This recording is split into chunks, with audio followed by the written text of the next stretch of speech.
El sedán negro se deslizó por la carretera polvorienta con un silencio casi depredador, una pantera de metal y cristal en un mundo de tierra y resignación.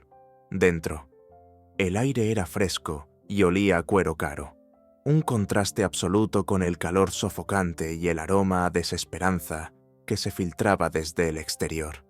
Valle Sombrío no había cambiado, o quizás había cambiado para peor, hundiéndose aún más en el letargo que su amo le imponía. Sentado en el asiento trasero, un hombre miraba por la ventanilla tintada. Su traje, de un corte impecable y un color carbón oscuro, no tenía ni una sola arruga. Su rostro era una máscara de calma impasible, de facciones afiladas y una mandíbula firme que hablaba de una disciplina forjada en el fuego. Solo sus ojos, de un gris tormentoso, traicionaban la serenidad de su porte. No miraban, sino que evaluaban, no observaban, sino que diseccionaban cada edificio decrépito, cada rostro agachado, cada rincón olvidado por el progreso. Se hacía llamar León, un nombre que había elegido no por gusto, sino como una declaración de intenciones. El león había vuelto a su antiguo territorio, no para rugir, sino para cazar. El coche pasó junto a la vieja plaza del pueblo. Un puñado de ancianos se sentaban en los bancos, con la mirada perdida en la fuente seca y agrietada que ocupaba el centro. León vio el viejo roble, cuyas ramas ahora parecían los dedos esqueléticos de un gigante muerto. Fue una visión fugaz, pero suficiente para resquebrajar la presa de hielo que contenía sus recuerdos. La imagen se superpuso a la realidad, vívida y brutal. El sol de hace 10 años no era menos inclemente, pero él no lo sentía sobre su piel, sino a través de los barrotes de hierro. El niño, de apenas 12 años, acurrucado en el suelo de una jaula para perros de caza. Era demasiado grande para el espacio. Sus rodillas rozaban su pecho, y el metal oxidado se clavaba en su espalda cada vez que intentaba moverse. El olor no era de tierra, sino de humedad, de sus propias lágrimas secas y del hedor del miedo. Afuera, la risa resonaba. Era una risa cruel y sonora, la de un joven que disfrutaba de su poder, Ricardo Vargas, con 18 años y la arrogancia de un príncipe heredero. Se apoyaba en la jaula, golpeando los barrotes con una vara de madera. «¿Qué pasa, pequeño Mateo?», se burlaba. «El rey de la selva no debería estar en una jaula. ¿O es que eres solo una rata?». Mateo no respondía. Había aprendido que el silencio enfurecía más a Ricardo que cualquier súplica. Fijaba su mirada en un punto más allá de su torturador, un punto en el horizonte donde el cielo aún parecía libre. Se aferraba a ese trozo de azul como un náufrago a una tabla. «Mírame cuando te hablo», ordenó Ricardo, su voz perdiendo el tono burlón y volviéndose afilada. Un golpe seco de la vara en los barrotes hizo que Mateo se encogiera. «Mi padre es el dueño de este valle. Eso significa que yo soy el dueño de todo lo que hay en él, incluyéndote a ti». Esa era la verdad de Valle Sombrío. El viejo Vargas había comprado la tierra, las minas, las tiendas y, con ello, las vidas de sus habitantes. Ricardo era el heredero de ese imperio de servidumbre, y él, Mateo, era el hijo del único hombre que se había atrevido a desafiarlo. Un capataz de la mina que había intentado organizar a los trabajadores. El resultado fue un accidente convenientemente trágico. Una viuda desconsolada y un huérfano que se convirtió en el juguete personal de Ricardo Vargas. El recuerdo se desvaneció tan rápido como había llegado, dejando un regusto amargo en la boca de León. El coche continuó su avance silencioso. Su conductor, un hombre corpulento con una cicatriz en la ceja llamado Santos, no dijo una palabra. Había sido contratado por su discreción y su lealtad, comprada con un sueldo que superaba cualquier cosa que pudiera haber soñado. No hacía preguntas, simplemente obedecía las órdenes precisas y tranquilas de su jefe. Gire a la derecha después del viejo almacén, dijo León, su voz un murmullo grave que apenas perturbó el silencio. Santos asintió, maniobrando el vehículo por una callejuela estrecha que la mayoría de los habitantes evitaba. Conducía a una villa abandonada en las afueras, una propiedad que León había adquirido a través de una empresa fantasma hacía meses. Era el lugar perfecto aislado, con vistas a todo el pueblo y, lo más importante, con una vista directa a la colina donde se erigía la fortaleza de su enemigo.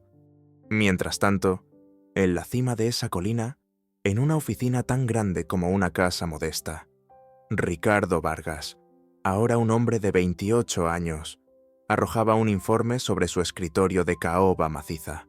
El papel se deslizó y cayó al suelo con un susurro. ¡Incompetentes!, rugió a un hombrecillo sudoroso que se encogía ante él. No, sois peor que incompetentes. Sois parásitos. La división de logística ha perdido un 5% este trimestre. Un 5%. ¿Sabes lo que significa eso?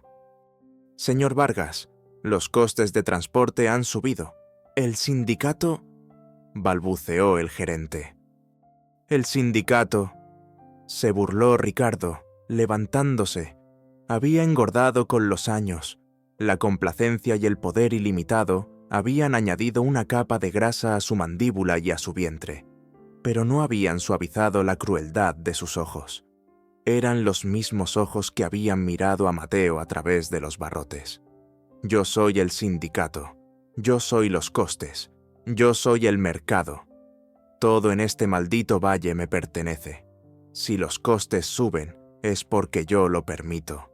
Si bajan, es porque yo lo ordeno. ¿Entendido? Sí, señor Vargas. Por supuesto, señor. Despedido, dijo Ricardo con calma, volviendo a sentarse. Y asegúrate de que nadie en 50 kilómetros a la redonda te dé ni un trabajo de barrendero. Dile a seguridad que te acompañe a la salida. El hombrecillo se quedó paralizado, su rostro pálido como la cera. Señor, por favor, tengo familia. Ese era tu problema antes de entrar aquí. Ahora es solo tuyo, replicó Ricardo, cogiendo un puro de una caja de humidor. Largo.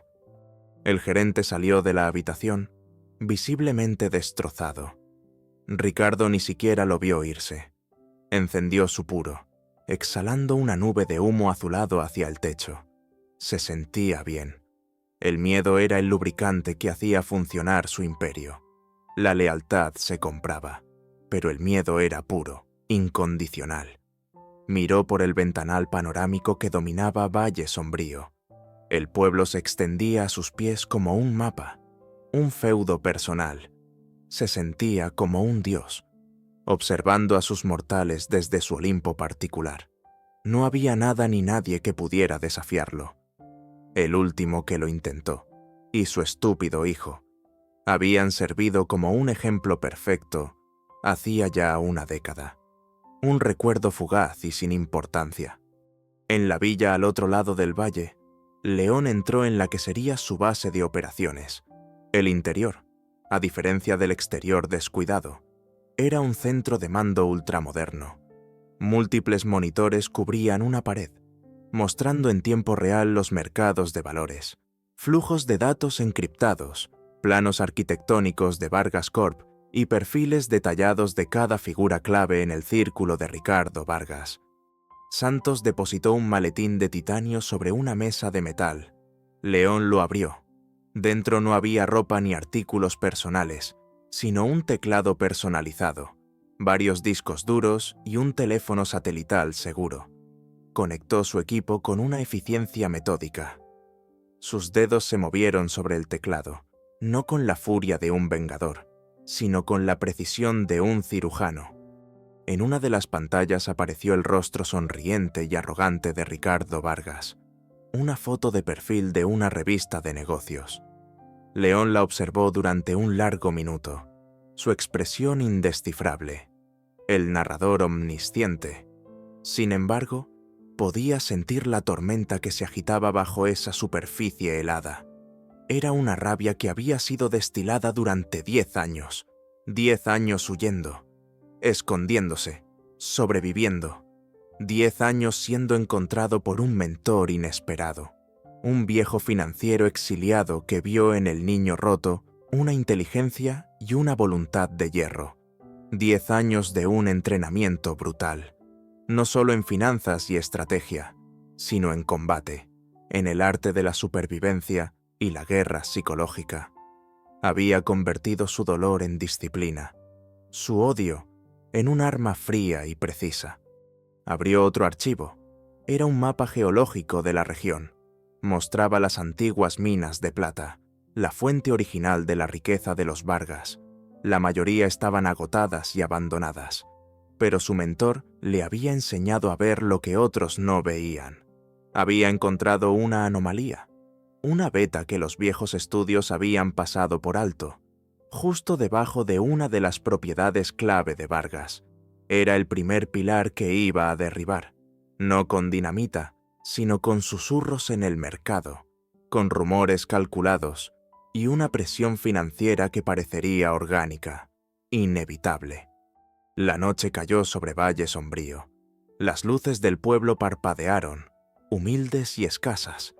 En la colina, la mansión de Vargas brillaba como una joya arrogante, una declaración de poder que asfixiaba al valle bajo su resplandor.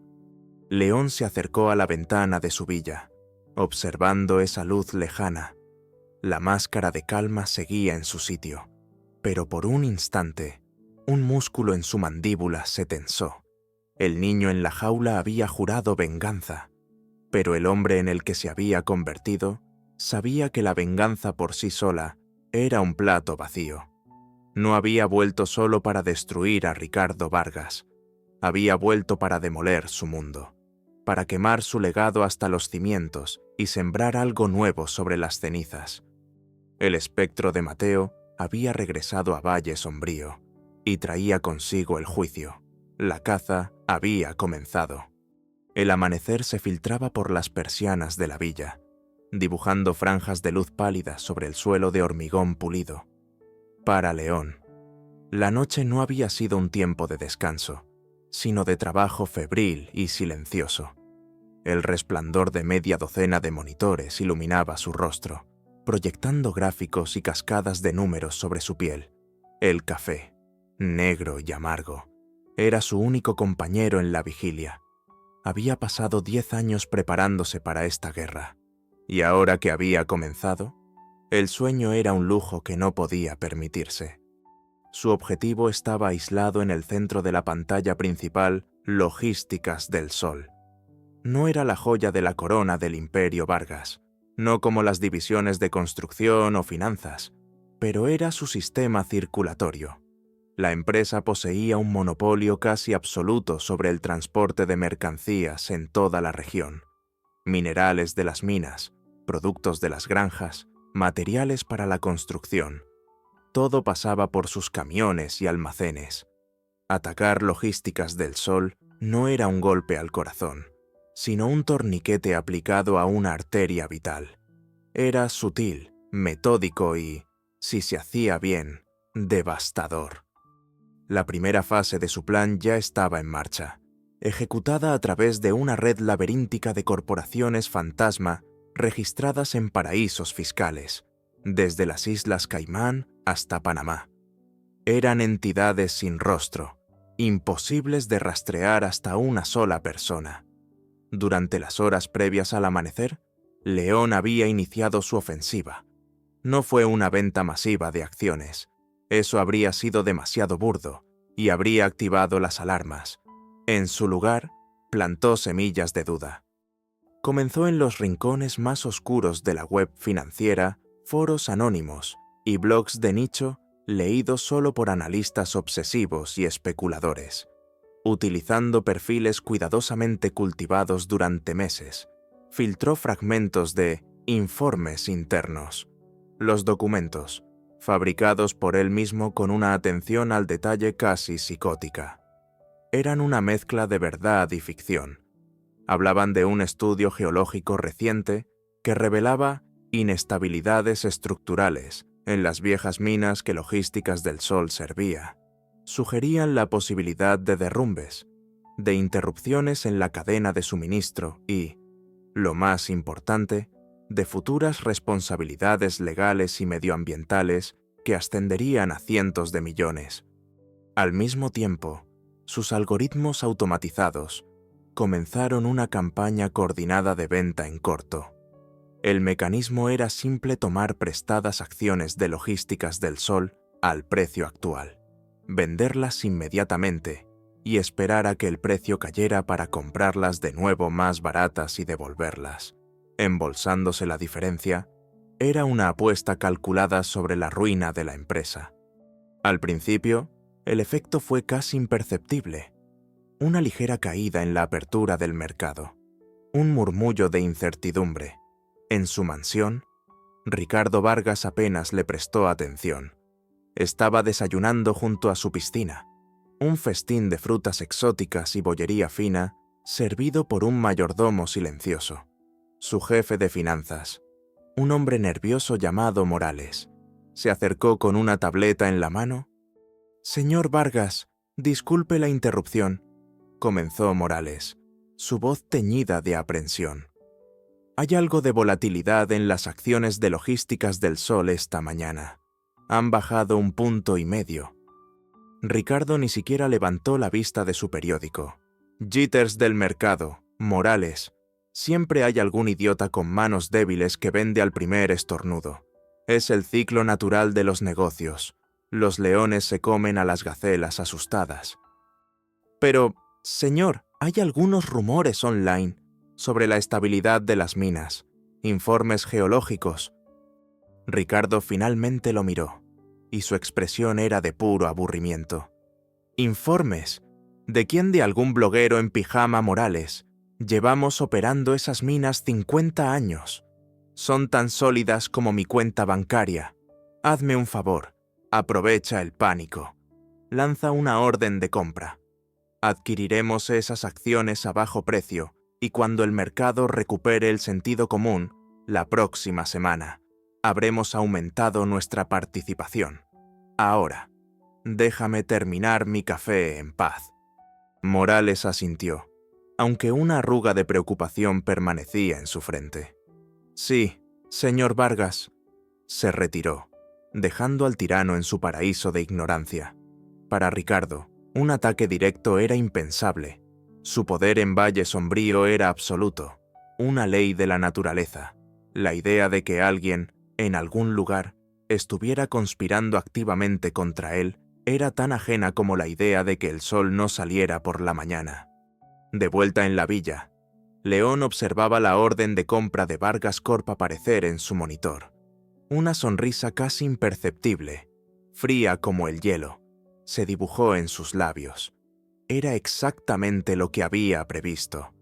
La arrogancia de Ricardo era la variable más predecible en su ecuación. Estaba usando el propio dinero de Vargas para financiar su ataque, vendiendo las acciones que los brokers de Ricardo estaban desesperados por comprar. El plan funcionaba a la perfección. Una sensación de satisfacción fría y lógica lo recorrió. Era el placer intelectual de un maestro del ajedrez viendo a su oponente caer en una trampa cuidadosamente preparada. Pero entonces, mientras sus ojos seguían el descenso de la línea roja en el gráfico, otro sentimiento emergió desde las profundidades. Una corriente subterránea de furia hirviente. Un recuerdo lo golpeó, no de la jaula, sino de algo posterior, la cara de su madre, demacrada por el dolor, cuando le dijeron que el accidente de su marido no sería investigado.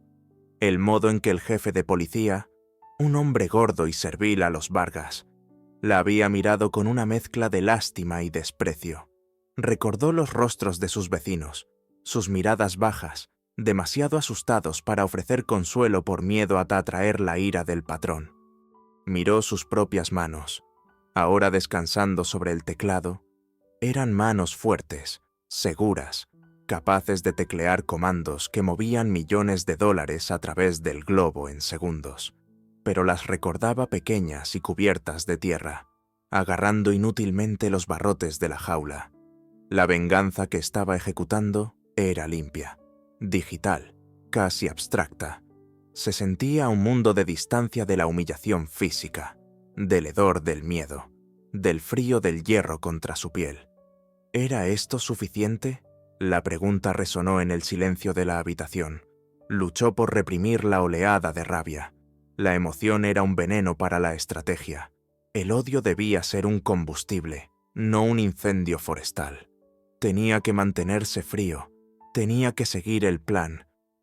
Y el plan exigía una escalada. León abrió un nuevo archivo, uno titulado Activo Durmiente R. Fuentes.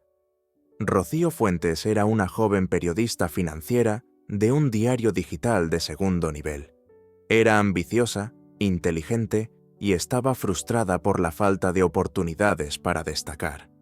León la había estado siguiendo durante meses, estudiando sus artículos, su estilo y su hambre de una gran primicia. Era la herramienta perfecta.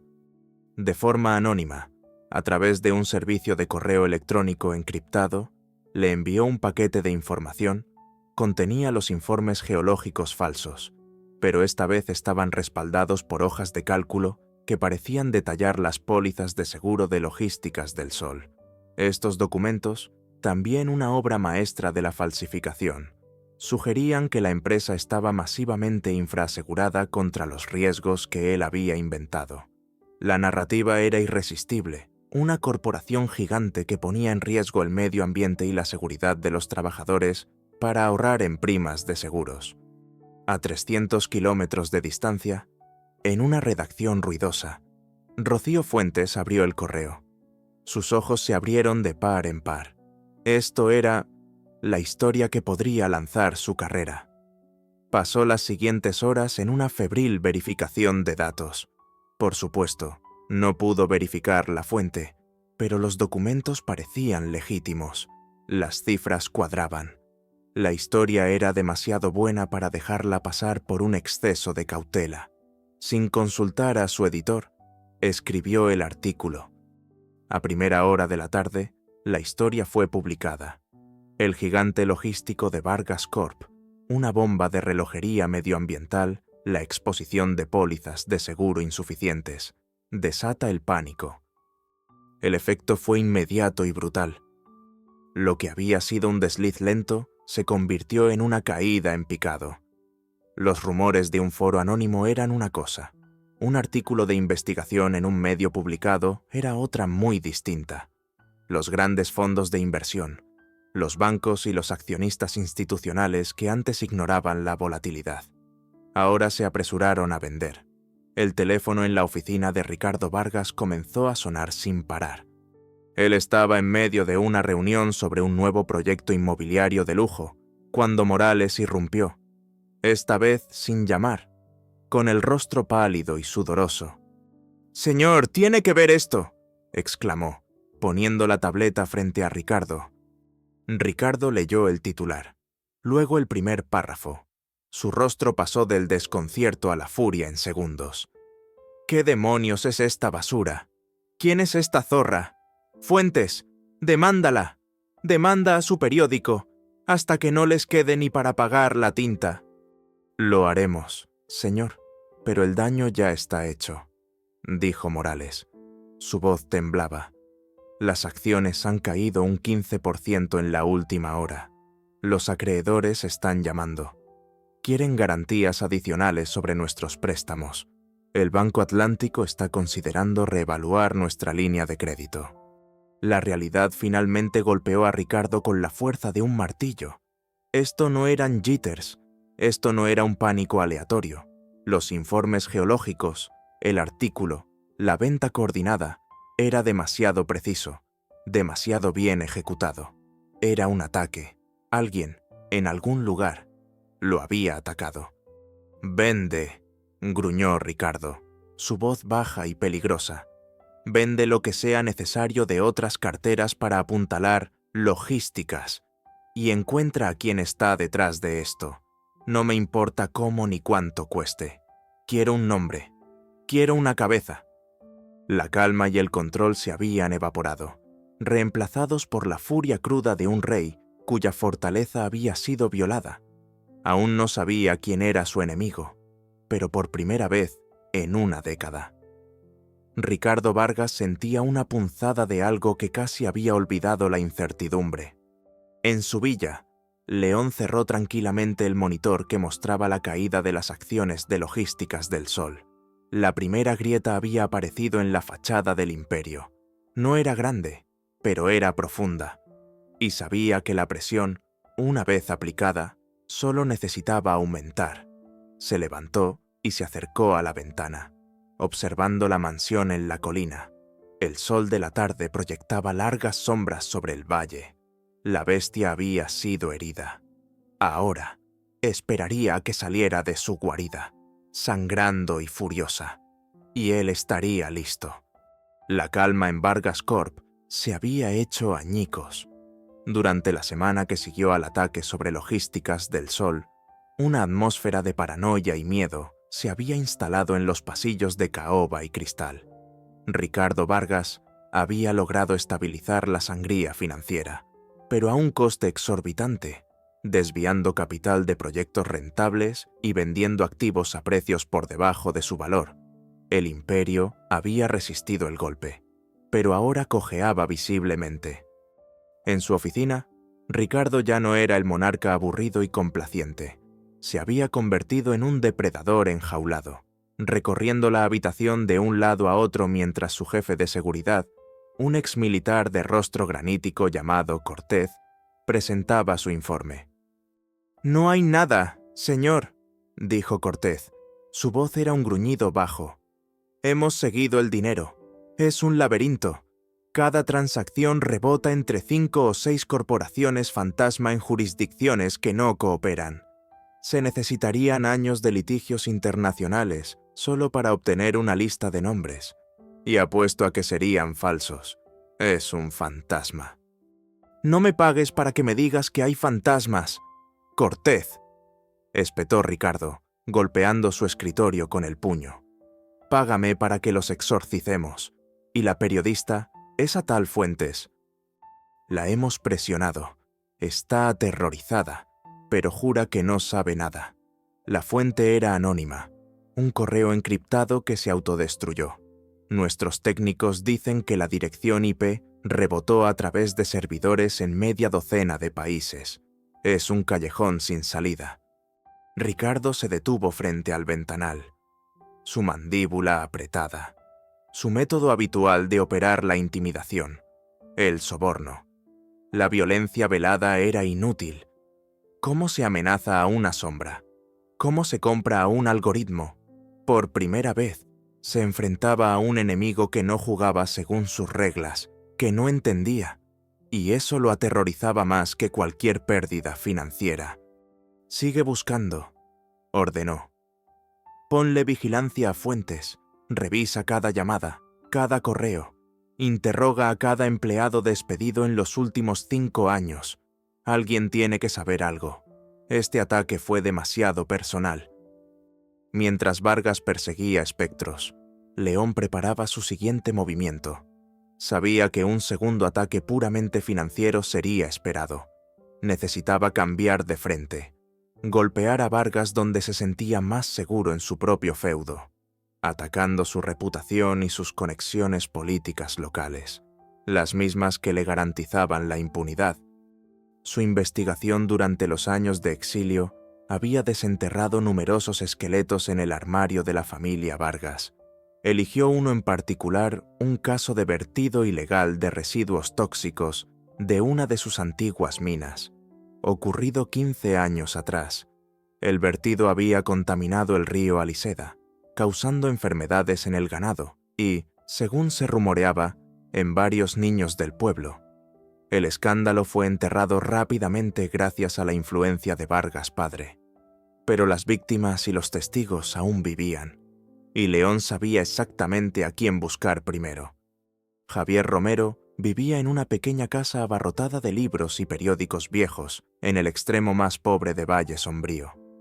Antaño fue el periodista más respetado del periódico local, un hombre con una pluma afilada y un inquebrantable sentido de la justicia. Fue él quien investigó el envenenamiento del río Aliseda, y fue por ello que lo despidieron. Lo acusaron de fabricar pruebas y lo convirtieron en un paria.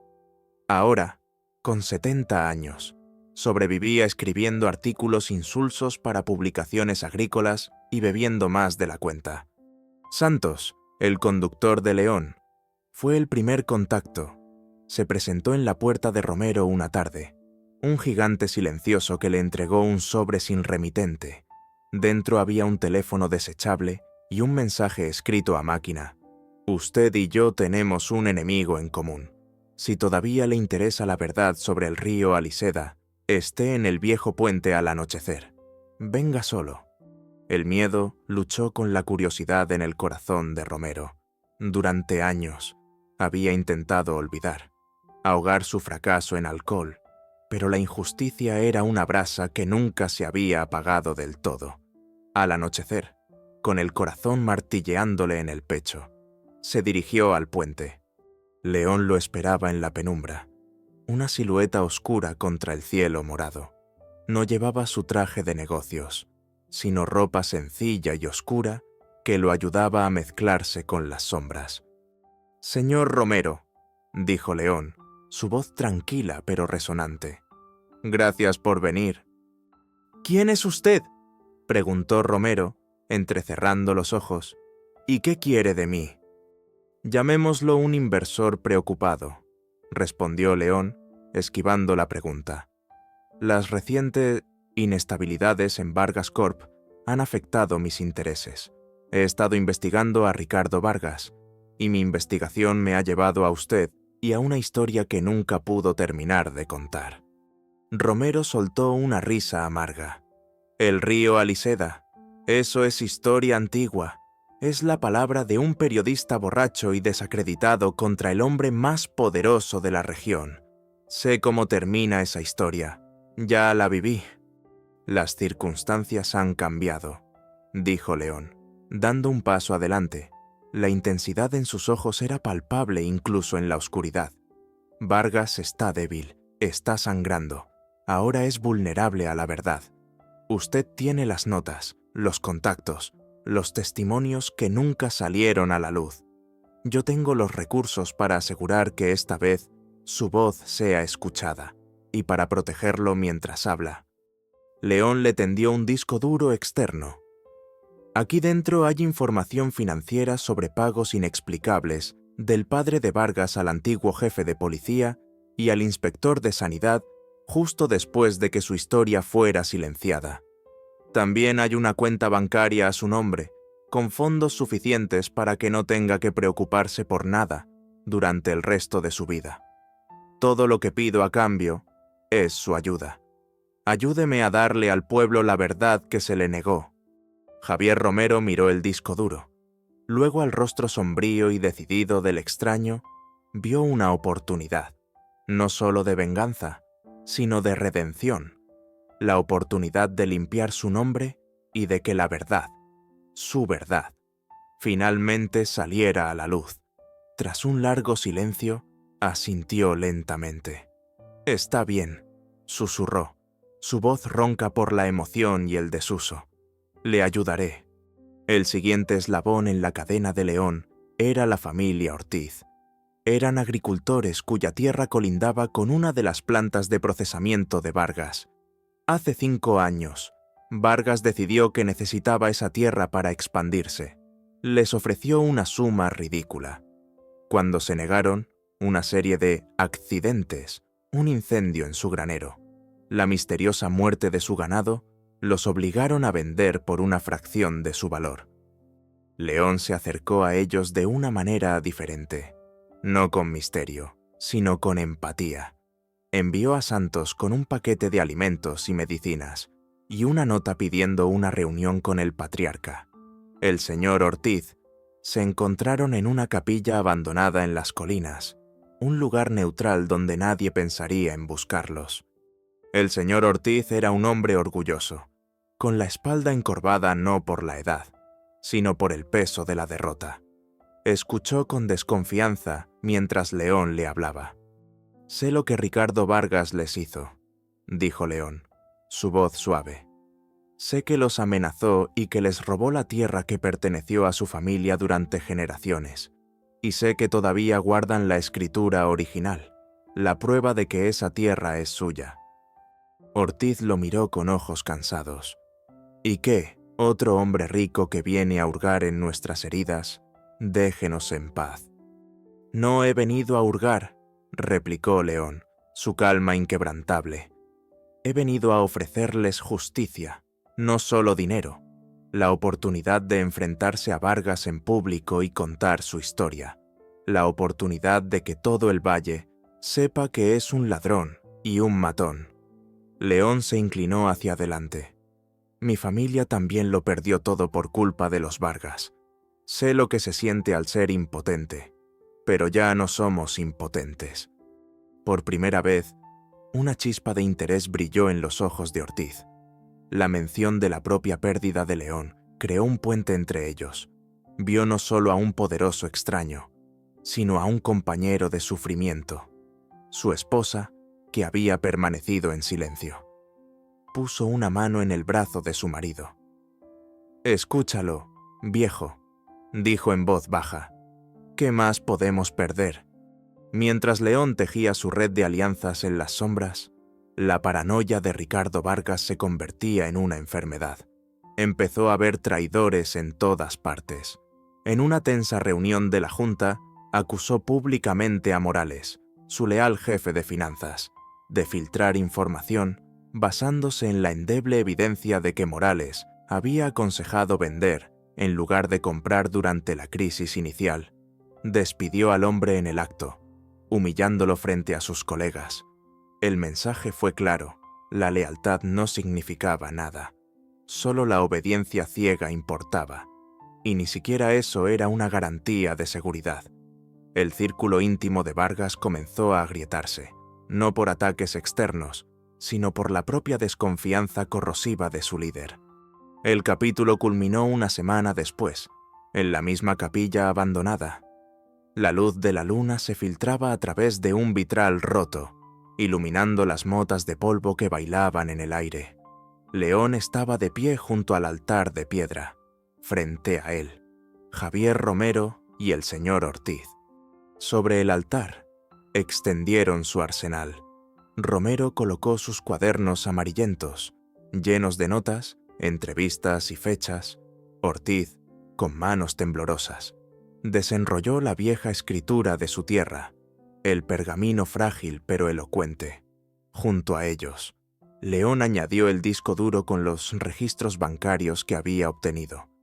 Era una colección humilde de papel y plástico. Para un extraño, no significaría nada, pero para los tres hombres, reunidos en esa capilla, era una bomba. Eran los susurros del pasado, las voces de los silenciados, que ahora se unían en un coro dispuesto a clamar por justicia. La alianza de los olvidados se había forjado. La siguiente fase del ataque no se libraría en los mercados bursátiles, sino a la luz pública, y su objetivo sería el propio nombre de Ricardo Vargas. El día del fundador de Valle Sombrío era el evento más importante del calendario social del pueblo, o más bien, del calendario de Ricardo Vargas. Era una celebración que su padre había instituido décadas atrás, una jornada de autocomplacencia disfrazada de filantropía. Vargas Corp patrocinaba toda la comida gratis en la plaza, los fuegos artificiales, los pequeños regalos para los niños. A cambio, Ricardo obtenía un escenario perfecto para pulir su imagen de patrón benevolente, de líder indiscutible que guiaba a su rebaño hacia la prosperidad. Esa noche, la plaza principal estaba abarrotada. Las luces de colores se enredaban en las ramas del viejo roble y el olor a cerdo asado y algodón de azúcar llenaba el aire. En el centro, un escenario reluciente esperaba a su rey, Ricardo Vargas, vestido con una camisa de lino blanco y una sonrisa ensayada. Subió al podio entre los aplausos de una multitud bien entrenada. Amigos, vecinos, familia de Valle Sombrío. Comenzó, su voz amplificada por los altavoces. Otro año más, nos reunimos para celebrar no solo la fundación de nuestro amado pueblo, sino el espíritu de nuestra comunidad, un espíritu de trabajo duro, de unidad y de progreso.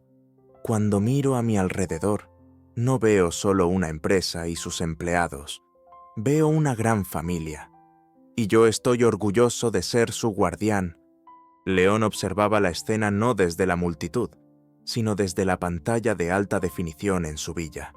Tenía múltiples ángulos de cámara, alimentados por pequeños dispositivos inalámbricos que Santos había colocado estratégicamente durante el día.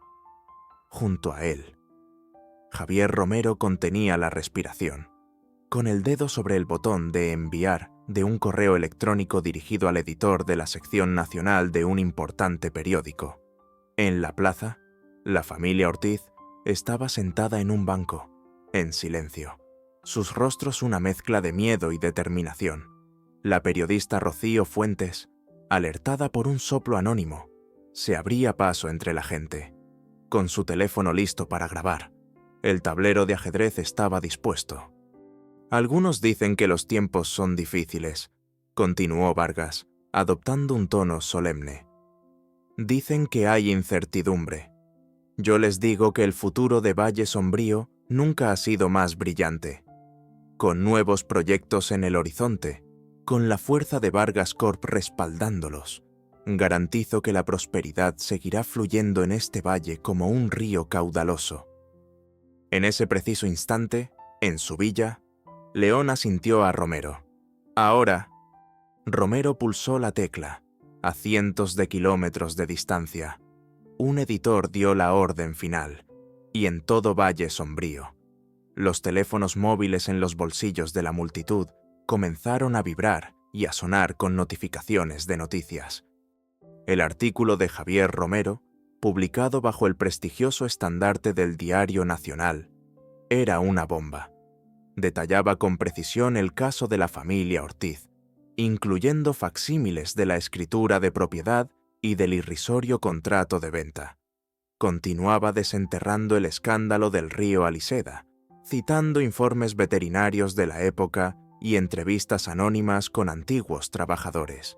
La narrativa era devastadora, pintando a la familia Vargas no como constructores de comunidades, sino como depredadores corruptos. Vargas estaba a punto de terminar su discurso con una floritura cuando notó el cambio en la multitud. Los aplausos se habían extinguido. Los rostros ya no lo miraban a él, sino a las pantallas de sus teléfonos. Un murmullo confuso se extendió por la plaza. Fue entonces cuando Rocío Fuentes actuó, levantó la mano, aunque no esperaba que le dieran la palabra. «Señor Vargas», gritó, su voz clara y fuerte, «Rocío Fuentes, del Diario Digital». El Diario Nacional acaba de publicar un artículo que lo acusa de robo de tierras y de encubrir un desastre ecológico hace años. ¿Podría comentar sobre las acusaciones de la familia Ortiz, que se encuentra aquí presente esta noche, y sobre los informes del envenenamiento del río Aliseda, Matneia? El silencio que siguió fue absoluto, pesado y cargado de electricidad. Todos los ojos se volvieron hacia Vargas. Su sonrisa se congeló, un rictus grotesco. Luego, las miradas se desplazaron hacia donde Rocío apuntaba, encontrando al señor Ortiz y su familia, que se habían puesto de pie, dignos en su dolor. El caos estalló. Los periodistas locales, que normalmente se limitaban a transcribir los comunicados de prensa de Vargas Corp, olieron sangre y se abalanzaron, gritando preguntas. La máscara de benevolencia de Ricardo se hizo añicos. Eso es una mentira. Noticias falsas», tartamudeó, pero su voz carecía de convicción. Miró a Cortez, su jefe de seguridad, con pánico en los ojos. «Apaga esto, acaba con esto». Cortez y sus hombres intentaron crear un cordón, empujando a los periodistas y guiando a un Vargas lívido y tembloroso fuera del escenario hacia la seguridad del ayuntamiento. La fiesta había terminado abruptamente. La humillación era total y, lo peor de todo, pública. En una sala privada del ayuntamiento, Ricardo descargaba su furia contra sus subordinados. «Quiero saber quién está detrás de esto. Encuentren a Romero. Arruinen a esa periodista». En medio de su diatriba, la puerta se abrió. Santos entró, su imponente figura llenando el umbral. Detrás de él, con una calma que parecía casi sobrenatural en medio del caos, estaba León. «Señor Vargas», dijo León. Su voz era un bálsamo helado sobre la furia candente de Ricardo. «Disculpe la intrusión. Mi nombre es León. Soy uno de los inversores que recientemente adquirió una participación significativa en su empresa matriz. En vista de los acontecimientos de esta noche, creo que usted y yo necesitamos hablar». Ricardo lo fulminó con la mirada, desconcertado. No era así como esperaba que fuera su misterioso atacante. Esperaba un rival corporativo, un viejo gordo con un puro. No este hombre joven, elegante y con una calma exasperante. Pero la mención de inversor lo ancló. Este hombre representaba el dinero, el capital que ahora estaba en riesgo. «¡Hable!», espetó Ricardo, haciendo un gesto a sus hombres para que los dejaran solos. «Lo que ha pasado ahí fuera es un desastre de relaciones públicas», comenzó León, caminando lentamente por la habitación. «El valor de la marca Vargas se ha desplomado en la última media hora. Sus accionistas estarán furiosos. Sus socios políticos empezarán a distanciarse. Es un problema de gestión de riesgos, señor Vargas». Ricardo se rió, una risa sin alegría. «¿Gestión de riesgos? Esto es un ataque. Alguien está intentando destruirme». «En efecto», asintió León, «y lo está consiguiendo, porque usted, al parecer, no supo ver el riesgo que representaban sus acciones pasadas». Se detuvo junto a una mesa y cogió una pequeña pieza decorativa, un guijarro de río pulido, que formaba parte de un centro de mesa. Lo hizo girar entre sus dedos, su mirada fija en Ricardo. «Sabe, señor Vargas», continuó León, su voz bajando a un tono más personal, casi íntimo. «A veces las pequeñas cosas que uno olvida, las piedras que uno patea en el camino sin darles importancia, vuelven años después para hacerlo tropezar». Ricardo observó la piedra gris y lisa en los dedos de León. Por un instante, no entendió. Era solo una piedra, pero entonces, la frase, la piedra, el tono de voz, algo hizo clic en los recovecos más oscuros de su memoria. Un recuerdo enterrado emergió con una claridad cegadora. Un día de verano, caluroso y polvoriento, un niño flacucho y desafiante llamado Mateo. El niño siempre llevaba una piedra como esa en el bolsillo. Decía que le daba suerte. Y él, Ricardo, se la había quitado de la mano justo antes de meterlo en la jaula por primera vez. Se la había arrebatado y la había arrojado al polvo, riéndose de las lágrimas silenciosas del niño. Un acto de crueldad trivial y olvidado entre tantos otros. El aliento se atascó en la garganta de Ricardo. Levantó la vista del guijarro a los ojos del hombre que se hacía llamar León, y por primera vez miró más allá del traje caro y la fachada de control. Vio el fondo de esos ojos grises y tormentosos, y lo que vio lo heló hasta la médula. No era la mirada de un inversor, era la misma mirada de odio puro e impotente que lo había observado desde detrás de los barrotes de la jaula. Solo que ahora ya no era impotente. El color desapareció del rostro de Ricardo. El hombre arrogante y todopoderoso se desvaneció, reemplazado por un matón asustado que acababa de ver a un fantasma. «Tú», susurró, su voz apenas un hilo de aire. No podía ser, era imposible. Ese niño había desaparecido. Se suponía que estaba muerto, o perdido, o roto para siempre. León dejó la piedra sobre la mesa con un suave clic. La máscara de inversor preocupado se disolvió, revelando por un instante una expresión de desprecio glacial. «Me subestimó entonces», dijo Mateo, su verdadera voz emergiendo por primera vez, tranquila y letal. «Y me ha subestimado ahora. Disfrute de su velada. Ricardo, la guerra psicológica acaba de comenzar». Se dio la vuelta y salió de la habitación, dejando a Ricardo Vargas solo, de pie en medio de las ruinas de su reputación. El tirano de Valle Sombrío estaba paralizado, no por el escándalo público, sino por una revelación mucho más aterradora.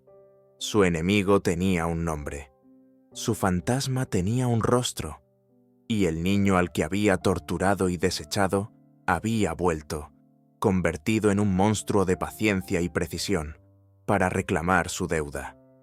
La revelación no trajo consigo la claridad, sino el fuego. En la mente de Ricardo Vargas, el rostro tranquilo y calculador de León se fusionó con el del niño sucio y desafiante en la jaula, y la fusión desató una furia primigenia que consumió todo rastro de estrategia o razón. El miedo que había sentido se transmutó en un odio tan puro y absoluto que lo cegó. Volvió a su mansión no como un hombre de negocios acorralado, sino como el matón del patio del colegio al que le habían desafiado la autoridad, y el matón solo conocía una respuesta a la violencia aplastante. Su oficina, antes un santuario de poder, se convirtió en el epicentro de su rabia. Un jarrón de la dinastía Ming se estrelló contra una pared, seguido de una pila de informes financieros, cuando Cortez, su jefe de seguridad, entró en la habitación. Ricardo estaba de pie en medio del desorden, con el pecho agitándose y los ojos inyectados en sangre. «Era él», gruñó Vargas. Su voz era un desgarro en su garganta. «Ese bastardo es Mateo». Cortez se mantuvo impasible, su rostro una máscara de profesionalismo militar. «¿Está seguro, señor?» «Claro que estoy seguro», rugió Ricardo. «Lo vi en sus ojos. Ha vuelto todo esto. Los ataques financieros, los periodistas. Ha sido él, jugando conmigo». La idea lo enfureció aún más. No era un rival de negocios. Era una de sus antiguas víctimas que se atrevía a devolverle el golpe. La humillación era insoportable. «Entonces debemos proceder con extrema cautela», aconsejó Cortez. «Este hombre es inteligente, tiene recursos, un movimiento en falso».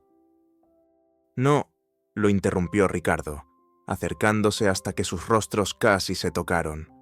«Se acabaron los juegos, se acabaron las sombras. Lo quiero fuera. Quiero que desaparezca. ¿Entiendes? Encuéntralo. No lo traigas. Termínalo». Cortez lo sostuvo la mirada por un momento. Vio que la lógica ya no tenía cabida. Su jefe se había desconectado de la realidad, impulsado únicamente por el ego herido y la sed de venganza. Era una orden suicida, pero era una orden... «Entendido», dijo secamente. «Tenemos la ubicación de la villa que ha estado usando. Podemos estar allí en una hora». «No solo con tus hombres», añadió Ricardo, una sonrisa torcida y cruel formándose en sus labios. «Llama al capitán Jiménez de la policía local. Dile que tenemos una pista sobre un fugitivo peligroso, un terrorista financiero, que nos dé cobertura oficial para un registro, que bloquee las carreteras. Nadie entra, nadie sale. Quiero que esa villa sea una caja». Mientras Ricardo desataba a sus perros, Mateo, en su fortaleza, observaba sus movimientos. Había estado esperando esto. La rabia de Ricardo era tan predecible como la salida del sol. La villa no era solo un puesto de mando, era una trampa mortal diseñada con 10 años de paciencia. «Vienen», dijo Mateo con calma, mirando una serie de puntos rojos que se movían en un mapa digital de los alrededores. 12 hombres, incluyendo a Cortez, 2 vehículos policiales cerrando la carretera de acceso, justo como estaba previsto. Santos, que estaba revisando el mecanismo de una puerta de acero reforzado. Asintió. ¿Activamos el protocolo completo? Protocolo completo, confirmó Mateo. No letal.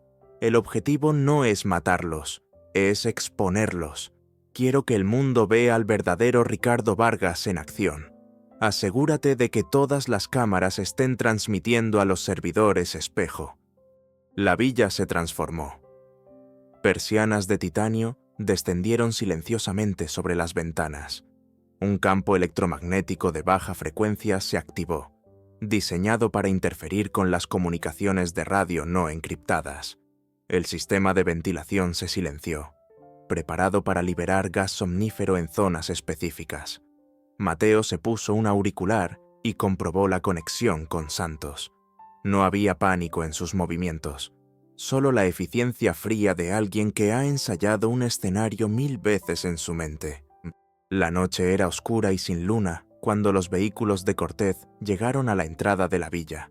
Los hombres, una mezcla de mercenarios privados y policías corruptos, se desplegaron con una arrogancia ruidosa, creyendo que su número y sus armas les daban una ventaja abrumadora. ¡Policía, abran la puerta!, gritó el capitán Jiménez, golpeando la puerta principal. No hubo respuesta. «Derribadla», ordenó Cortez. 2 de sus hombres más corpulentos usaron un ariete. La puerta, de madera maciza, crujió y se astilló, pero no cedió. Era solo una fachada. Detrás, una segunda puerta de acero bloqueaba el paso. «Id por el lateral», gruñó Cortez, empezando a sentir que algo no iba bien. Mientras un equipo intentaba forzar las ventanas reforzadas, otro encontró una puerta de servicio en la parte trasera. Esta se abrió con sorprendente facilidad. Era la invitación a la trampa. 4 hombres entraron en un pasillo oscuro. En cuanto el último cruzó el umbral, la puerta se cerró de golpe con un ruido metálico y un silbido llenó el aire. Cayeron al suelo, dormidos, antes de poder dar la alarma. En su centro de mando, Mateo observaba los 4 puntos verdes en su mapa volverse amarillos. 4 fuera. Cortez, al perder el contacto, se impacientó. Ordenó a sus hombres usar explosivos plásticos en la puerta principal. La explosión sacudió la noche, abriendo un agujero humeante. El equipo de asalto entró en tromba, con las armas en alto, adentrándose en el vestíbulo principal. Estaba vacío y en silencio, demasiado silencio. Fue entonces cuando las luces se apagaron de golpe, sumiéndolos en una oscuridad total. Sus gafas de visión nocturna de baja calidad parpadearon y se apagaron, inutilizadas por los emisores de infrarrojos que Mateo acababa de activar. Estaban ciegos. El caos se apoderó de ellos, empezaron a chocar entre sí, y entonces 2 sombras se movieron entre ellos, Mateo y Santos. No eran luchadores, eran depredadores en su propio terreno, usando la oscuridad a su favor. Se movían con una velocidad y precisión fantasmales. No había disparos, solo los sonidos sordos de golpes, el zumbido de una taser y los quejidos de hombres cayendo al suelo. Mateo se movía con una economía de movimiento brutal, desarmando a un hombre con una llave de muñeca, neutralizando a otro con un golpe preciso en el plexo solar. Santos era una fuerza de la naturaleza, un ariete humano que levantaba a los hombres y los estrellaba contra las paredes. Cortez, el único cuyo equipo de grado militar resistía las contramedidas, vio una de las sombras y abrió fuego. Las balas atravesaron el lugar donde había estado la silueta un segundo antes. Se dio cuenta de que estaba luchando contra fantasmas. «¡Retirada! ¡Salgan de aquí!», gritó por su radio, pero solo recibió estática. Decidió abrirse paso por sí mismo hacia la sala de servidores. El cerebro de la operación, si podía destruir eso, podría borrar la evidencia de su asalto ilegal. Rompió una puerta y se encontró en el centro de mando de León. Mateo lo estaba esperando, de pie junto a los monitores que mostraban la carnicería en el resto de la casa. «Se acabó, Cortez», dijo Mateo con calma. Has perdido. Tú y yo, niño, gruñó Cortez, levantando su rifle. Acabemos con esto. Pero antes de que pudiera apretar el gatillo, el suelo bajo sus pies emitió un zumbido eléctrico. Una descarga no letal pero masiva recorrió su cuerpo, haciendo que sus músculos se agarrotaran y cayera al suelo convulsionando, su rifle deslizándose lejos de su alcance. Mientras la batalla se libraba en la villa, la guerra de la información llegaba a su punto culminante, el enlace a la transmisión en vivo de las cámaras de seguridad de la villa, con el audio claro de la orden de «derribad la puerta». Había llegado a Javier Romero y Rocío Fuentes. En cuestión de minutos, la noticia explotó online, esta vez en las portadas de todos los principales medios de comunicación del país. Escándalo en Vargas Corp. Ricardo Vargas envía milicia privada y policía corrupta para asaltar la residencia de un inversor. El vídeo, crudo y sin editar, se hizo viral. Mostraba a los hombres de Vargas y a los oficiales de policía actuando no como agentes de la ley, sino como un escuadrón de matones. El teléfono del fiscal del estado, del gobernador y del jefe de la policía estatal empezaron a sonar. La negación ya no era una opción. La evidencia era irrefutable y se estaba transmitiendo al mundo en tiempo real. Cuando las sirenas de la policía estatal, la de verdad, empezaron a oírse a lo lejos, la batalla en la villa ya había terminado. Los hombres de Vargas estaban atados y desarmados, listos para ser entregados. Cortez, recuperado pero derrotado, fue inmovilizado por Santos. El castillo de Ricardo Vargas estaba ahora oficialmente sitiado. Sus líneas de crédito fueron congeladas. Sus socios políticos emitieron comunicados, distanciándose de él. Se emitieron órdenes de arresto para el capitán Jiménez y los otros oficiales implicados. La fortaleza de Vargas Corp., construida sobre el miedo y la corrupción, se desmoronaba bajo el peso de la verdad expuesta. En su centro de mando, ahora dañado por la batalla pero funcional, Mateo se quitó el auricular. Tenía un corte en la mejilla, un recuerdo del único golpe que Cortez había logrado conectar. Miró la pantalla, no la de sus cámaras de seguridad, sino la de un canal de noticias nacional que mostraba imágenes aéreas de la policía estatal rodeando su villa y la mansión de Vargas en la colina. ¿Y ahora qué, jefe?, preguntó Santos, de pie junto a él. Mateo no apartó la vista de la pantalla. La mansión de Ricardo, antes un símbolo de poder inexpugnable, ahora parecía una jaula dorada y brillante, una prisión. «Ahora», respondió Mateo. Su voz era un susurro frío y definitivo. «Esperamos a que el rey se dé cuenta de que su castillo es una tumba». La mansión en la colina se había convertido en un mausoleo. Las luces seguían encendidas, pero proyectaban un resplandor fantasmal sobre el silencio. El personal había huido, evaporándose como la lealtad que el dinero de Ricardo Vargas solía comprar. Los teléfonos, antes una fuente incesante de poder y adulación, ahora estaban muertos, a excepción de las llamadas esporádicas de abogados que hablaban en tonos sombríos de cargos federales, conspiración y activos congelados. Ricardo Vargas vagaba por las habitaciones vacías como un espectro. Llevaba la misma ropa del día anterior, ahora arrugada y manchada de whisky. Se había servido una copa tras otra, pero el alcohol no lograba ahogar la voz en su cabeza. La voz tranquila y helada de Mateo diciendo: «La guerra psicológica acaba de comenzar». La policía tenía una orden de arresto. Lo sabía. Le daban unas horas, un último vestigio de la influencia que su apellido aún poseía. Una cortesía profesional antes de que la jaula se cerrara definitivamente. Estaba atrapado. El cazador, por primera vez en su vida. Era la presa. Fue entonces cuando su teléfono personal, el que nadie más que su círculo más íntimo conocía, vibró sobre una mesa de mármol, con manos temblorosas. Lo cogió. No era una llamada, era un único mensaje.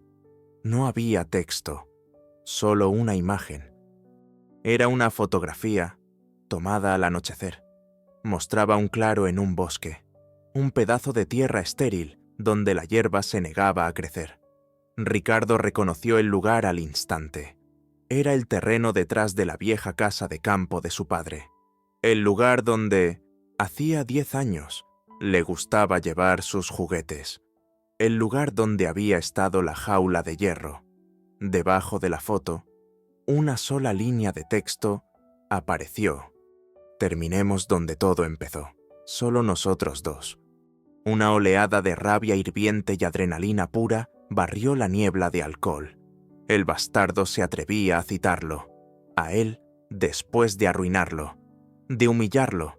Todavía tenía la arrogancia de proponer un duelo. La lógica le gritaba que era una trampa, pero su orgullo, la última posesión que le quedaba, rugía más fuerte. No podía aceptar la derrota a manos de un fantasma, de la rata que él mismo había creado. Había perdido su imperio, su libertad, su futuro, pero aún le quedaba una última cosa por hacer. Podía matar al hombre que le había quitado todo. Podía ganar la batalla final. Con un propósito renovado y febril, fue a la caja fuerte de su despacho. Sacó una pistola semiautomática, pesada y fría en su mano. La sensación del acero lo reconfortó, lo ancló. Esto era un lenguaje que entendía. Se la metió en la parte trasera de sus pantalones. Se echó una chaqueta por encima y salió a la noche, no para negociar, sino para cometer un asesinato. El claro estaba exactamente como en la fotografía, bañado por la luz pálida de una luna creciente. El aire era frío y olía a tierra húmeda y a hojas en descomposición.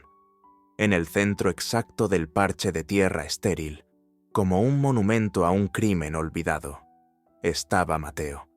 Estaba de pie, con las manos en los bolsillos de su abrigo oscuro, completamente quieto. No había rastro de santos, ni de trampas visibles. Solo él. La calma de Mateo era antinatural, inquietante. La de un hombre que controlaba completamente la situación. Ricardo salió de entre los árboles, con la pistola ya en la mano. «¿Pensaste que podías ganar, rata de alcantarilla?», escupió, su voz áspera. «Puedes quitarme mi dinero, mis empresas, pero aquí, en el mundo real, sigues siendo el mismo niño asustado en una jaula, y yo sigo siendo tu dueño». Mateo no reaccionó a la pistola. Sus ojos grises se fijaron en Ricardo, no con miedo, sino con una especie de lástima clínica. «Siempre te equivocaste, Ricardo. Nunca tuviste miedo de mí. Tenías miedo de lo que representaba que alguien pudiera vivir sin doblegarse ante ti». «¡Cállate!», gritó Ricardo, amartillando el arma. El clic metálico resonó en el silencio del bosque. «¿Vas a dispararme?», preguntó Mateo, su voz aún tranquila. «¿Crees que eso cambiará algo? Puedes matarme, pero no puedes borrar lo que has hecho». Empezó a caminar lentamente, no hacia Ricardo, sino alrededor del perímetro del terreno baldío, como si trazara los límites de la jaula invisible. «Este lugar tiene memoria, ¿sabes?», continuó Mateo. «Recuerdo el sabor del óxido en mi boca cuando intentaba lamer la condensación de los barrotes. Recuerdo contar las hormigas en el suelo para no volverme loco. Pero no solo recuerdo mi historia, también recuerdo las otras». Ricardo lo miró, confundido. «¿De qué demonios estás hablando?». «Hablo del señor Ortiz», dijo Mateo, deteniéndose. «Recuerdo la expresión de su rostro cuando me contó cómo tus hombres quemaron su granero. No solo quemaron un edificio, Ricardo, quemaron 200 años de su historia familiar, solo para que pudieras construir un almacén más grande». Describió el olor, el sonido de las vigas al derrumbarse. Dijo que sonaba como si se rompieran los huesos de sus antepasados. «Era un viejo estúpido aferrado a un pedazo de tierra inútil», replicó Ricardo. pero su mano con la pistola vaciló un instante. Mateo siguió caminando. «¿Y Javier Romero? ¿Lo recuerdas, el periodista? Lo destruiste no porque mintiera, sino porque dijo la verdad sobre el río Aliseda. Me contó que durante años, después de que lo despidieras y lo humillaras, se despertaba en mitad de la noche, pensando que olía los productos químicos, el veneno que mató al ganado y enfermó a los niños del valle. Le quitaste su trabajo, su nombre, le quitaste el sueño. Eran débiles, el mundo es de los fuertes», gritó Ricardo, su voz sonando hueca, desesperada. «Mi padre no era débil», dijo Mateo, su voz bajando un tono, volviéndose cortante como el acero. «Mi padre era un hombre honesto que creía que otros hombres merecían un salario justo, y por eso orquestaste un accidente en la mina. ¿Alguna vez te detuviste a pensar en mi madre? ¿En cómo tuvo que identificar un cuerpo tan destrozado que solo lo reconoció por el anillo de bodas que llevaba en el dedo? ¿Te importó el dolor que sembraste a tu paso? Cada historia era un golpe, un martillazo contra la frágil armadura del ego de Ricardo. Mateo no estaba gritando, no estaba acusando con rabia, estaba presentando hechos, pintando cuadros de sufrimiento con una precisión devastadora, obligando a Ricardo a mirar el rastro de devastación que había dejado su vida. «Todo esto», susurró Ricardo, «todo esto, solo por ellos, por un viejo granjero y un periodista fracasado». Mateo finalmente se detuvo frente a él, a solo unos metros de distancia. «Al principio, fue solo por mí, por el niño en la jaula, pero en el camino me di cuenta de algo. Nunca se trató realmente de poder o de dinero para ti, Ricardo. Siempre fue porque eres un cobarde, un matón insignificante que solo se siente grande cuando hace a otros sentirse pequeños.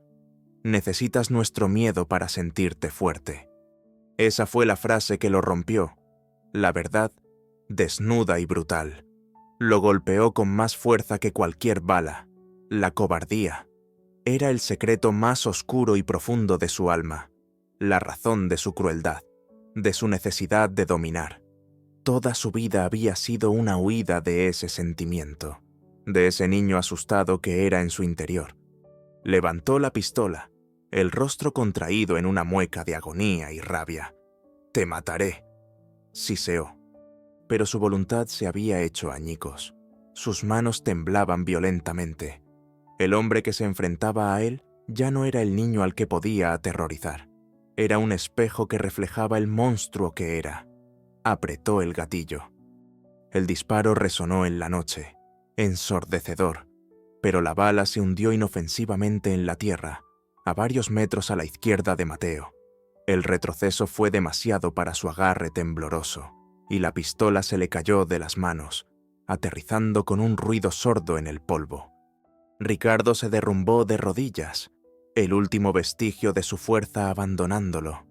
Se quedó allí, una figura patética y rota, sollozando en el mismo lugar donde una vez se había reído de un niño indefenso. Mateo no se movió para consolarlo ni para atacarlo. Simplemente lo miró desde arriba. «Esta es tu jaula ahora, Ricardo», dijo, su voz desprovista de toda emoción. Señaló el suelo estéril a su alrededor. «No está hecha de hierro, está hecha de todos los rostros que has dañado, de todas las vidas que has arruinado. Está hecha de lo que eres, y vivirás en ella por el resto de tus días». A lo lejos, un sonido débil comenzó a crecer el lamento lejano de las sirenas. Se acercaban. La justicia del mundo venía a recoger los restos. Sin una segunda mirada, Mateo se dio la vuelta y se adentró en la oscuridad del bosque, alejándose del hombre roto y de las luces parpadeantes que se acercaban. No había matado a Ricardo Vargas. Había hecho algo mucho peor. Lo había obligado a vivir consigo mismo. Pasaron 3 meses. 3 meses en los que el imperio de Ricardo Vargas se deshizo como un castillo de arena golpeado por la marea. Su juicio fue un espectáculo nacional. Cada día, los periódicos y los noticieros revelaban una nueva capa de corrupción, soborno y abuso de poder. Cortés, a cambio de una sentencia reducida, testificó con detalle sobre las operaciones ilegales, los asaltos y la paranoia de su antiguo jefe. El capitán Jiménez y sus oficiales corruptos fueron expulsados del cuerpo y enfrentaron sus propios juicios. La estructura monolítica de Vargas Corp, declarada en bancarrota, fue desmembrada por los administradores judiciales, sus activos vendidos en subasta para pagar una montaña de deudas y multas. El nombre Vargas, antes sinónimo de poder en la región, se convirtió en sinónimo de infamia. Pero mientras el imperio moría en los tribunales y las salas de juntas, algo inesperado sucedía en Valle Sombrío. El pueblo, liberado del peso asfixiante del miedo, comenzaba a respirar de nuevo. Fue un cambio sutil al principio, como el deshielo tras un largo invierno. La gente empezó a levantar la mirada al caminar. Las conversaciones en el mercado se volvieron más ruidosas, salpicadas de risas que no sonaban forzadas. Pequeñas tiendas que habían estado cerradas durante años, con los escaparates cubiertos de polvo, reabrieron sus puertas. Javier Romero fue una de las chispas de esa renovación. Con fondos de un benefactor anónimo, refundó el periódico local, rebautizándolo La Voz de Valle Sombrío. Su pluma, antes silenciada, era ahora más afilada que nunca, no solo para informar sobre la caída de Vargas, sino para defender los intereses de la comunidad, para celebrar los pequeños triunfos y para exigir responsabilidades a los nuevos líderes. Se había convertido en la conciencia del pueblo. La familia Ortiz, con la escritura de su tierra legalmente restaurada, se convirtió en un símbolo de resiliencia. Rechazaron ofertas lucrativas de promotores inmobiliarios y, en su lugar, comenzaron a trabajar la tierra de nuevo. Las imágenes del señor Ortiz y sus hijos arando los campos que les habían sido robados aparecieron en el periódico de Romero, un poderoso testimonio de que la justicia, aunque tardía, era posible. Incluso Rocío Fuentes, la periodista de la capital, encontró su recompensa. Ganó un prestigioso premio de periodismo de investigación por su serie de artículos sobre el caso Vargas. En su discurso de aceptación, habló de la importancia de escuchar a las voces silenciadas, dedicando su premio a los valientes ciudadanos de Valle Sombrío. En su villa, ahora silenciosa y casi vacía, Mateo observaba todo esto a través de las pantallas de sus monitores. Los gráficos financieros y los datos encriptados habían sido reemplazados por transmisiones de noticias locales y artículos de La Voz de Valle Sombrío. Había ganado. Su plan se había ejecutado a la perfección.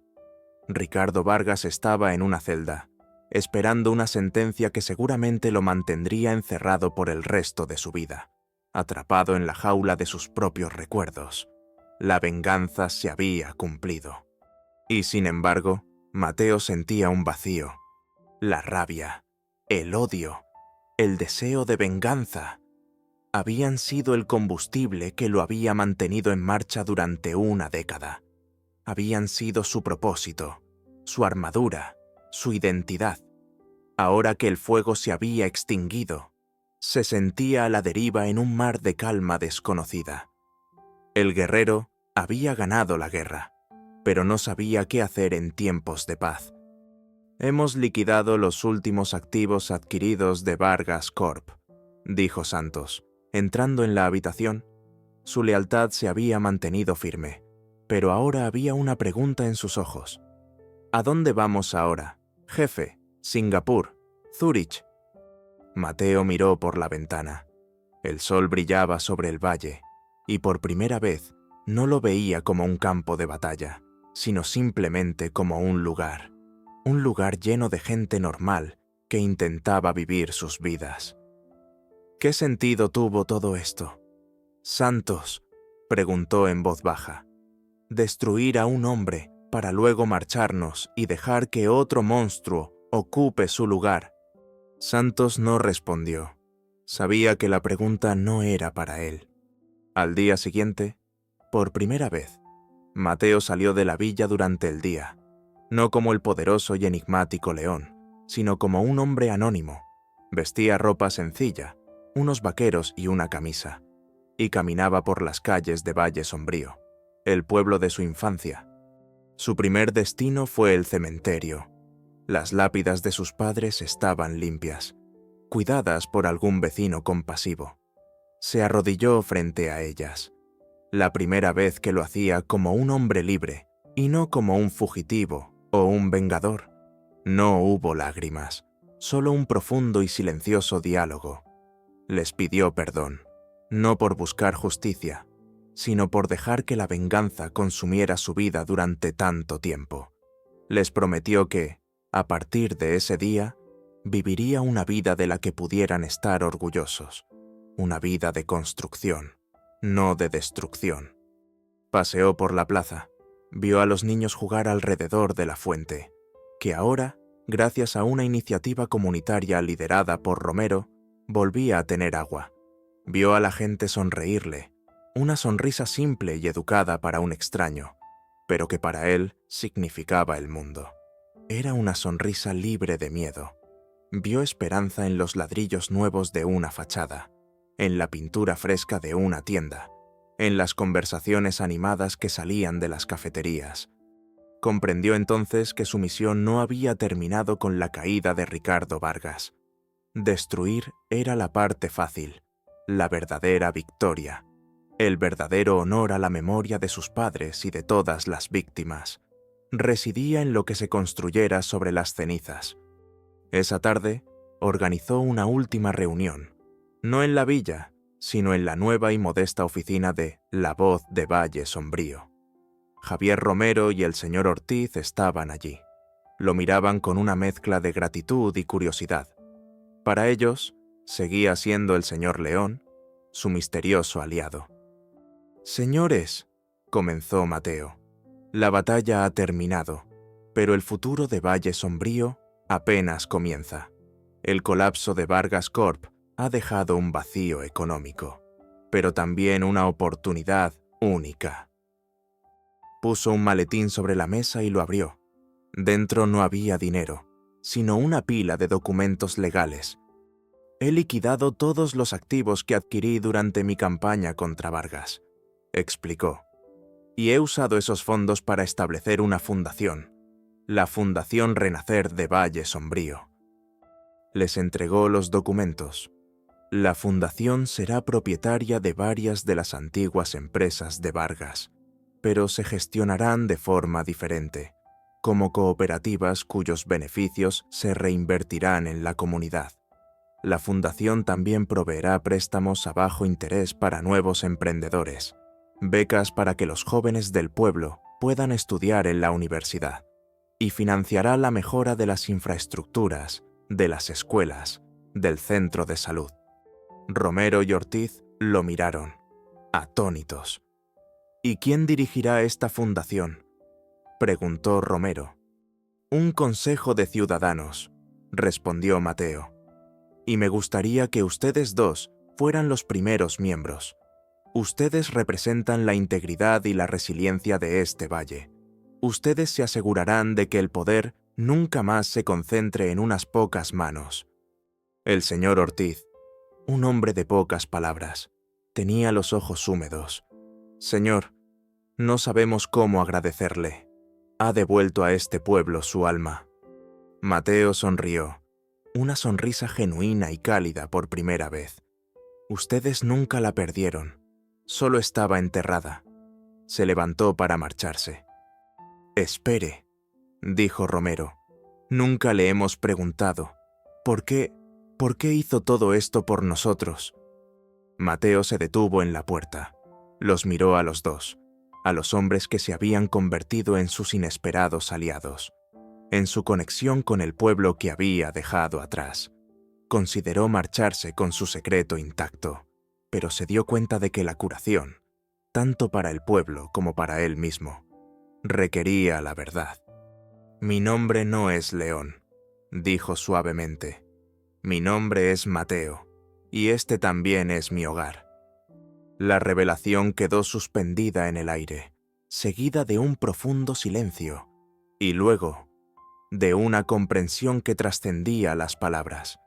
La escena final encuentra a Mateo no en una villa o en una oficina, sino de pie en una colina al otro lado del valle, la opuesta a donde se alzaba la mansión de Vargas.